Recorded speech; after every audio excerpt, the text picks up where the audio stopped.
सत्य, समय और संहार के स्वामी भगवान शिव के अनगिनत रहस्यों में से एक रहस्य कालांतक का है। एक ऐसा रूप जिसे बहुत कम लोग जानते हैं। यह वह रहस्य था जिसे स्वयं काल भी समझ नहीं पाया। एक बार त्रिलोक में मृत्यु के भय से मुक्त होने की अभिलाषा लिए महर्षि भृगु के शिष्य वज्रांग ने घोर तपस्या की। उसने ब्रह्मा जी को प्रसन्न कर वरदान मांगा, मुझे अमृतत्व प्रदान करें। ब्रह्मा जी बोले, वत्स ये संभव नहीं, लेकिन तुम कोई अन्य वरदान मांग सकते हो। वज्रांग ने सोचा और कहा, तो मुझे ऐसा वरदान दें कि काल भी मेरा कुछ न बिगाड़ सके। ब्रह्मा जी ने कहा, तथास्तु, और अंतर्ध्यान हो गए। अब वरदान प्राप्त कर वज्रांग अहंकारी हो गया।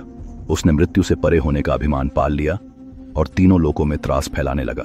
देवता भी उसके आतंक से त्रस्त हो गए और अंत में भगवान शिव की शरण में पहुंचे। भगवान शिव ने गंभीर स्वर में कहा, मृत्यु ही संतुलन का आधार है। यदि कोई मृत्यु से परे चला जाए तो सृष्टि में असंतुलन आ जाएगा। देवताओं की प्रार्थना सुनकर भगवान शिव स्वयं वज्रांग का अंत करने चले। जब शिव जी वज्रांग के सामने प्रकट हुए तो वह हंस पड़ा और बोला, हे महादेव, मैं काल से परे हूं, आपकी मृत्यु दृष्टि भी मेरा कुछ नहीं बिगाड़ सकती।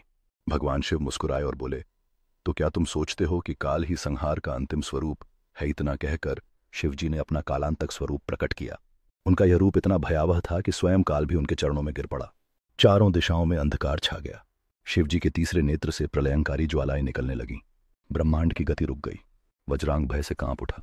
उसने महसूस किया कि मृत्यु से बचने का उसका वरदान अब व्यर्थ है, क्योंकि काल से परे भी एक शक्ति है, कालांतक।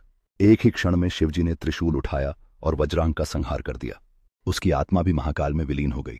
देवताओं ने भगवान शिव से पूछा, हे महादेव, आपने यह कौन सा स्वरूप धारण किया था? शिवजी बोले, यह मेरा कालांतक स्वरूप है, जो मृत्यु को भी समाप्त कर सकता है।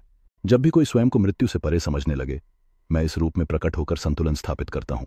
देवताओं ने महादेव को नमन किया और यह रहस्य काल के गर्त में समा गया। केवल वही जो शिव की शरण में आए इसे समझ सकता है। हर हर महादेव।